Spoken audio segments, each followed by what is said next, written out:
주위 사람에게 지적을 하고 나면 관계가 불편해집니다. 2023년 7월 19일 채소수화, 농사일, 수행법회. 안녕하세요.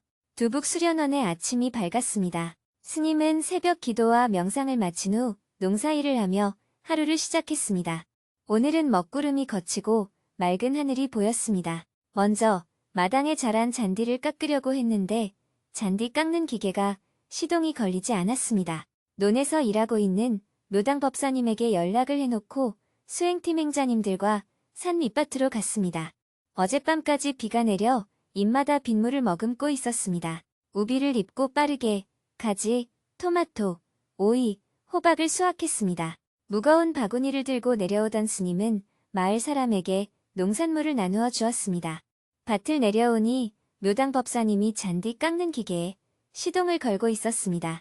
알고 보니 휘발유를 넣어야 하는데 오래 묵은 경유를 넣어서 시동이 안 걸린 것이었습니다. 고마워요. 먼저 스님이 잔디 깎는 기계로 마당의 잔디를 깎았습니다. 뒤이어 행자님이 전기의 초기로 물건이 놓여있는 가장자리에 난 풀을 깔끔하게 깎았습니다. 아이고, 시원하다. 깎은 풀을 치우고 잔디 깎는 기계를 깨끗이 씻었습니다. 잔디 깎는 기계에 잘못 넣었던 경유를 그냥 버리기 아까워 아궁이에 불을 뗐습니다. 장마 내내 꿉꿉했던 방도 말리고 오래된 경유도 사용하니 일석이조였습니다. 불을 지펴놓고 아침에 수확한 농산물을 포장했습니다. 텃밭에서 깻잎과 상추도 따서 담았습니다. 두 상자 가득 야채를 담아 오늘 서울 공동체로 가는 법사님 편에 보냈습니다. 상추를 수확한 밭을 갈고 거름을 뒤섞었습니다. 바루공양을 시작할 시간이 다 되어 스님과 행자님들은 빠르게 움직였습니다. 자, 모두 힘을 합쳐서 빨리 해봅시다. 땅을 평평하게 고른 다음 씨앗을 심었습니다. 무엇을 심을지 고민하다가 창고에서 얼마 전 산밑밭에서 캐온 쪽파 종자를 찾았습니다. 쪽파는 생명력이 강해서 땅이 어는 한겨울을 제외하고는 언제든 심을 수 있습니다. 호미로 땅에 줄을 긋고 쪽파 씨앗을 일렬로 콕콕 심은 후 흙으로 살살 덮어주었습니다. 사용한 도구를 씻어놓고 올력을 맞췄습니다. 비는 내리지 않았지만 햇살이 뜨거웠습니다.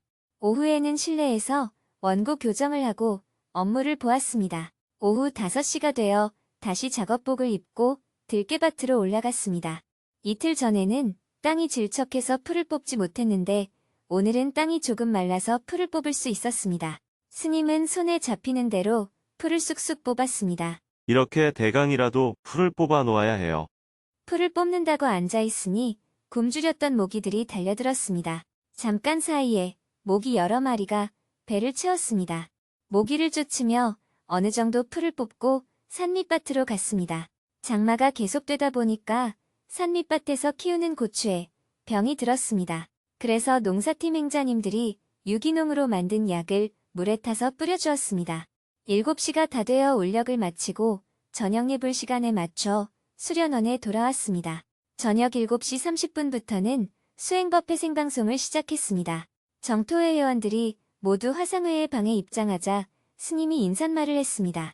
오랜 시간 계속되던 장마가 소강 상태에 접어들고 오늘은 오랜만에 해가 구름을 뚫고 나왔습니다. 모레까지 햇볕이 나고 주말에는 다시 비가 온다고 합니다. 이번에는 장마 기간이 길어진 것도 특이하지만 집중호우로 인해 전국 곳곳에 많은 양의 비가 쏟아지면서 산사태가 발생하고 도로가 유실되고 농경지가 침수되었습니다. 이로 인해 아까운 인명이 50여 명이나 희생되고 수만 명의 이재민이 생기고 농산물 피해로 재산상 손실도 많이 발생했습니다. 집중호우로 희생된 분들의 명복을 빌며 도시에서 아파트에 거주하는 대부분의 사람들은 이런 홍수 피해를 실감하기 어려운 것이 현실입니다. 그러나 시골에서 살아보면 비가 정말 무섭게 쏟아지는 것을 목격할 수 있습니다. 폭우가 내리면 짧은 시간에 강물이 넘치기도 하고 계곡물이 폭포처럼 밀고 내려오기 때문에 산사태가 나기도 합니다. 그래서 요즘 같은 장마철에는 개울이나 강가나 산 밑에 가지 않는 것이 피해를 막는 방법이기도 합니다. 먼저 이 기간에 희생된 분들을 생각하며 그분들의 명복을 비는 묵념을 하겠습니다. 스님의 제안으로 다 함께 묵념을 했습니다. 잠시 침묵이 흐르고 다시 스님이 말을 이었습니다. 예기치 못한 사고는 어쩔 수 없다 하더라도 지하차도에 물이 차올라 희생자가 발생한 것은 매우 안타까운 일입니다. 왜냐하면 2020년에 부산역 인근 초량 제1지하차도에 물이 차올라 3명이 희생되었고 작년 9월에는 포항아파트 지하주차장 침수로 8명의 희생자가 발생하는 등 이미 수차례 희생이 있었음에도 이런 일이 또 일어났기 때문입니다. 지하차도에서 똑같은 사고가 일어났다는 것은 근본적인 문제가 전혀 개선되지 않았다는 겁니다. 이런 희생이 재발되지 않도록 하려면 첫째, 국가 행정 책임자들이 배수펌프에 대한 유지 관리와 안전 점검에 소홀했습니다.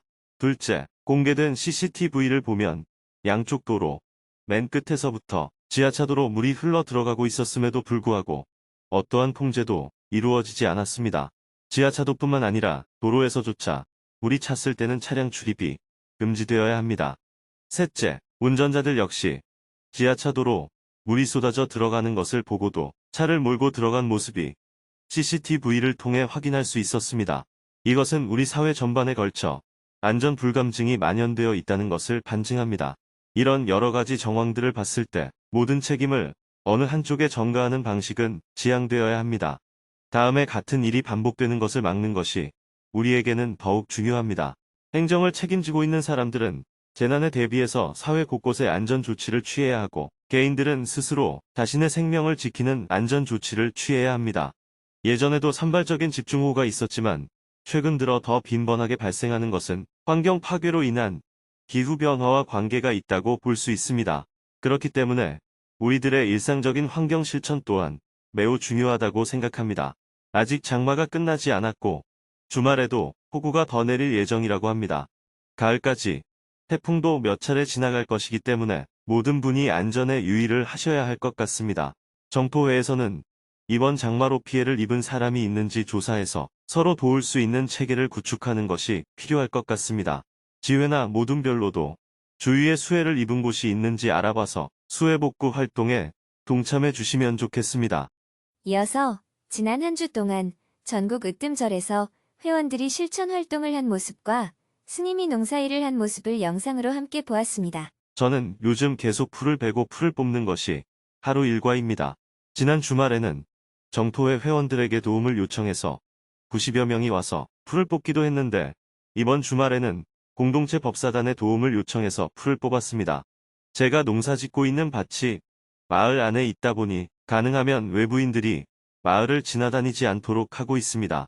그래서 저 혼자서 풀을 메고 있는데 이번에는 도저히 감당이 안 돼서 공동체 법사님들에게 하루 시간을 내주십사 하고 도움을 요청했습니다. 모두가 풀을 뽑느라고 땀을 흠뻑 흘려야 했습니다. 이어서 질문을 받았습니다. 3명이 사전에 질문을 신청하고 스님과 대화를 나누었습니다. 그중 한 명은 주위 사람에게 지적이나 충고를 하고 나면 관계가 불편해져서 마음이 괴롭다며 어떻게 수행을 해나가야 하는지 질문했습니다. 주위의 사람에게 지적을 하고 나면 관계가 불편해집니다. 저는 주위 사람들에게 충고나 직언을 하곤 하는데 그로 인해 불편한 사이가 되면 제 마음이 괴롭습니다. 관계가 틀어질 것을 알면 그냥 조용히 있어야 하는데 어리석게도 욱하고 저지르고 후회할 때도 많습니다. 내가 뭐 틀린 말했나? 하는 생각이 들고 상대가 내 조언을 오해한 것 같아 억울한 마음도 듭니다. 제가 교만하고 자기 중심적인 걸까요? 과보를 받아들이지 않고 이해해주기를 바라는 마음이 많이 듭니다. 이럴 때는 어떤 수행을 해야 할까요? 이런 어리석음에서 벗어날 수 있는 기도문이 있을까요? 부부지간이나 부모와 자식 간에도 사람의 얼굴 모양이 다르듯이 사람의 생각은 항상 일치하지 않습니다. 비슷한 면이 있을 수 있지만 똑같지는 않습니다. 느낌도 조금씩 다르고 가치관이나 판단의 기준도 조금씩 다릅니다. 개와 비교하면 모든 사람이 다 비슷합니다. 얼굴 모양도 비슷하고 하는 행동도 비슷하죠. 그러나 사람끼리 비교하면 다 다릅니다. 육체만 봐도 피부색이 다르고 키가 다르고 얼굴 생김새도 다릅니다. 눈과 귀가 2개이고 입과 코는 하나라는 측면에서는 다 같지만 눈의 색깔, 모양, 크기는 조금씩 다릅니다. 물론 일란성 쌍둥이는 육체적 모양이 거의 같다고 말할 수 있겠죠. 그런데 정신작용은 일란성 쌍둥이도 서로 다릅니다. 완전히 다르다는 뜻이 아니라 무엇과 비교하느냐에 따라 서로 다른 정도의 차이가 생긴다는 겁니다. 동물과 사람의 정신작용을 비교하면 사람끼리는 거의 비슷하다고 말할 수 있습니다. 그러나 사람끼리 비교하면 모두 다 다르다고 할 수 있습니다. 사람들은 모두 다 자기 기준으로 사물을 보고 판단합니다. 예를 들어 두 사람이 길을 간다고 합시다. 한 사람이 앞에 가고 뒤에 또 다른 사람이 따라갑니다. 앞에 가는 사람은 뭐 한다고 꿈을 대는 거야 하고 자기 기준에서 생각합니다. 뒤따라가는 사람은 왜 저렇게 서두르는 거야 하고 자기 기준에서 생각합니다. 부부 사이에서도 마찬가지입니다. 외출할 때 남편들은 대부분 문 밖에 서서 뭐 하느라고 빨리 나오지 않느냐 하며 고함을 지릅니다. 아내는 방 안에서 왜 당신 혼자 나가버리느냐 하며 불평합니다. 살림을 맡은 아내는 외출을 하기 전에 창문도 닫아야 하고 전기와 가스도 점검해야 합니다. 그런데 남편은 살림에 관심이 없다 보니 자기 옷만 걸치고 나가버리는 거죠. 한 집에 살아도 맡은 역할이 서로 다르기 때문에 이런 차이가 생기는 겁니다. 또 밥을 먹을 때는 반대입니다. 밥상을 차려놓고 아내가 빨리 밥 먹으러 오라고 여러 번 외쳐도 남편은 오지 않습니다. 지금 하는 일 끝내놓고 갈게 하며 오지 않죠. 이해 없는 사랑은 폭력입니다. 이렇게 사람마다 행동하는 기준이 다릅니다. 누가 옳고 그른 것이 아닙니다. 그래서 인간관계에서 생기는 불편한 마음을 없애려면 서로 다름을 인정해야 합니다. 상대를 존중한다는 것은 당신이 훌륭합니다 하고 말해주는 게 아니에요. 상대는 나와 다르다는 것을 인정하는 것이 존중입니다. 상대의 입장에서는 그렇게 말할 수도 있겠다 하는 것이 이해입니다. 사랑은 이해입니다. 이해 없는 사랑은 폭력입니다. 우리가 흔히 말하는 자비심이란 곧 이해심을 뜻합니다. 그런데 우리는 본인이 주고 싶은 것을 주는 것을 갖고 사랑이라고 생각합니다. 그것은 사랑이 아니라 욕망입니다. 자비심이란 남을 불쌍히 여기는 마음이 아니에요. 그의 처지에서 그를 이해하는 마음이 자비심입니다. 그런데 질문자는 지금 나와 다른 사람을 존중하지도 않고 있고 이해하려고 하지도 않고 있습니다. 한마디로 사랑도 없고 자비심도 없다고 할 수 있습니다. 오직 내 식대로만 상대방을 보고 있는 거예요. 자기 성질대로 상대방한테 말 한마디 툭 뱉어놓고 내가 너를 위해서 하는 이야기니까 너는 내 말을 받아들여야 한다 하고 생각하는 겁니다. 이해 없는 사랑은 폭력과 같습니다. 어떤 남자가 자기 좋다고 상대 여자의 의사를 고려하지 않고 껴안으면 성추행을 범하게 되는 거잖아요. 꼭 성적인 문제만이 아니라 대부분의 인간관계가 이런 식으로 진행되는 경우가 많습니다. 상대방은 원하지도 않는 말을 해놓고 나는 상대방에게 바른 말을 했다 하고 생각하는 거죠. 충고는 상대가 원했을 때 해줘야 충고라고 할 수 있습니다. 불교에서는 충고와 비슷한 것으로 자자라는 것을 합니다. 자자는 내가 상대방에게 당신이 보기에 내가 무엇이 문제인지 저를 위해서 이야기해 주십시오 하고 자발적으로 요청할 때 성립이 됩니다. 이런 방식으로 이루어질 때 진정한 충고라고 할 수 있어요. 상대가 원하지도 않는데 내가 그를 위해서 충고를 해주는 것은 상대방에 대한 이해를 바탕에 둔 것이 아니기 때문에 상대가 받아들일 수도 있고 못 받아들일 수도 있습니다. 질문자는 상대의 요청에 의해 충고를 하는 것이 아니기 때문에 자꾸 문제가 생기는 겁니다. 그럴 때는 상대방이 충고로 못 받아들이고 비난으로 들을 수 있다는 것을 이해해야 합니다. 그러니 이것은 기도문으로 해결할 문제가 아닙니다. 기본적으로 나와 다른 상대를 인정하는 자세가 바탕에 깔려있지 않기 때문입니다. 그 사람 입장에서는 그럴 수도 있겠다 하고 이해하는 마음 없이는 108배가 아니라 3000배를 해도 해결이 안 됩니다. 이 문제는 기도를 한다고 해결될 수 있는 문제가 아니에요. 자동차가 고장이 났으면 고장난 부분을 고쳐야 해결이 되지 자동차 앞에 떡을 갖다 놓고 절을 한다고 해서 고쳐지는 게 아닌 것과 같습니다. 그러니 자꾸 어떤 기도문을 갖고 기도를 해서 문제를 해결하려고 하지 마세요. 상대방은 나와 다를 수 있다는 것을 바르게 아는 것이 먼저입니다. 사실을 바르게 인지한 후에도 나도 모르게 순간적으로 사실을 깜빡 놓칠 수가 있습니다. 상대는 나와 다르다는 사실을 머리로는 알고 있지만 일상에서는 깜빡 놓친다면 그럴 때는 자각을 하기 위해서 기도문이 필요할 수 있습니다. 그러나 이치를 모르는 상태에서 기도문을 주문처럼 중얼중얼 외우는 방식으로는 해결이 되지 않습니다.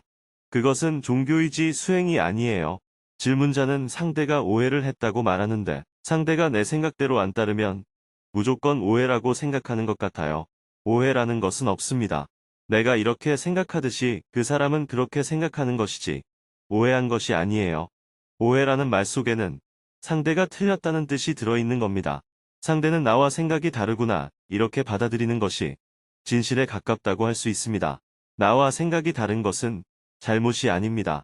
내가 오해한 거야 하는 말 속에는 내가 잘못 이해했어 하는 뜻이 포함되어 있어요.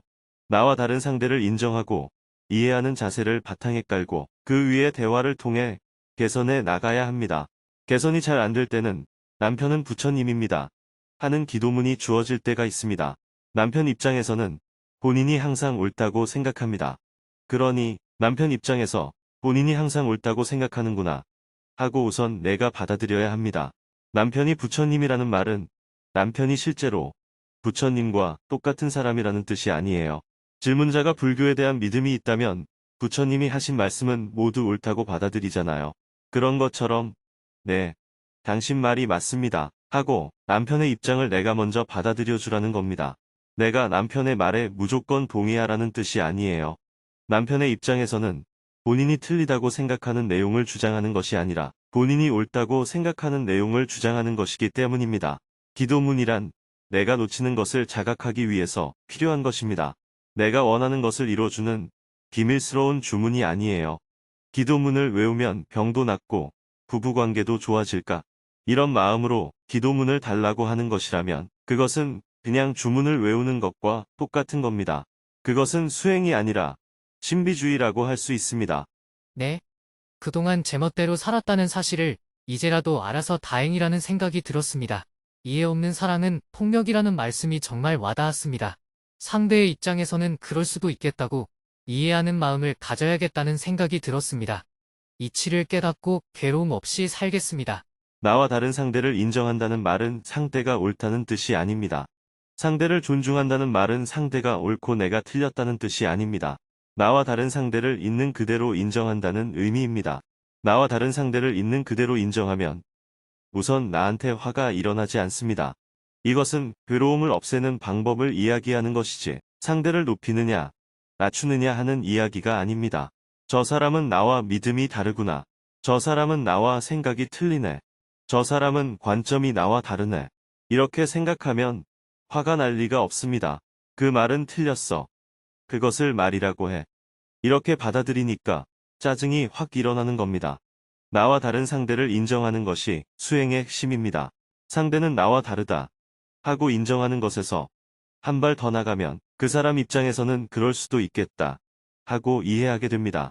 제가 한반도의 평화를 이야기하면 어떤 사람은 북한하고 평화롭게 지내자고 저런 놈들은 본때를 보여주어야 해 하고 반박합니다. 그럴 때 저런 미친놈이 있나 하고 화를 내는 것이 아니라 그 사람 입장에서는 그런 생각을 할 수도 있다고 이해하는 겁니다. 그렇게 이해한다고 해서 당장 발생하는 이익은 아무것도 없습니다. 다만 나한테 화가 일어나지 않습니다. 그래서 최소한 폭력적인 갈등은 일어나지 않게 됩니다. 이런 자세를 가진다면 어떤 사람하고도 대화를 할 수가 있습니다. 또 필요 없으면 대화를 안 해도 되고요. 이렇게 화가 나지 않는 상태에서 그냥 저 사람의 행동을 그대로 내버려 두자는 얘기가 아닙니다. 논쟁을 해도 괜찮고 설득을 해도 됩니다. 대신 그에 따른 과보는 받아들여야 한다는 거예요. 살다 보면 야, 너 그러면 안 된다 하고 내가 잔소리를 할 수가 있습니다. 그러면 그 사람 입장에서는 반발을 하겠지요. 그럴 때 그 반발을 내가 받아들이면 됩니다. 어떤 행위를 하든지 반드시 거기에는 반작용이 생깁니다. 칭찬이든 비난이든 다시 나에게 돌아오기 마련입니다. 그런데 우리는 칭찬만 돌아오기를 바라죠. 그것은 과보를 받아들이지 않는 자세입니다. 그런 자세를 갖고 있다는 자체가 벌써 상대가 나와 다르다는 것을 인정하지 않고 있다는 반증입니다. 부처님께서는 내가 괴로움 없이 살아가는 방법을 이야기해 주신 겁니다. 나와 다른 상대를 인정하라는 말은 상대를 위해서 그렇게 하라는 말이 아니에요. 그렇게 했을 때 나의 괴로움이 없어진다는 뜻입니다. 그런 후 어떤 선택을 할 것인지는 내가 선택하면 됩니다. 상대에게 충고할 것인지 말 것인지는 본인이 선택을 하고 그 과보를 받으면 됩니다. 네, 잘 알았습니다. 감사합니다. 계속해서 질문들이 이어졌습니다. 불교에서는 마음이라는 것이 없다고도 하며 느낌을 마음이라고도 합니다. 제가 알고 있는 것이 맞는지 궁금합니다. 서암 큰 스님은 다중을 동원하는 것도 힘에 의한 폭력이라고 말씀하셨습니다. 통일의병 수업 시간에 의병이 일제에 항거하며 총칼로 맞서는 내용을 배웠습니다. 정토의 통일의병은 수행자인데 불의에 항거할 때 어떻게 행동해야 하는지 궁금합니다. 스님의 법문이 끝나고 곧바로 모든 별로 화상회의 방에 모여 마음 나누기를 했습니다. 마음 나누기 이후에는 희망하는 사람에 한해서 온라인으로 백중천도제를 함께 지냈습니다. 밤 9시가 넘어서 수행법회 생방송을 마쳤습니다. 오늘도 긴 하루였습니다. 내일은 오전에 거사님들과 함께 산입밭을 예초하고 오후에는 SK에너지 초청으로 울산 SK 본관에서 특강을 할 예정입니다.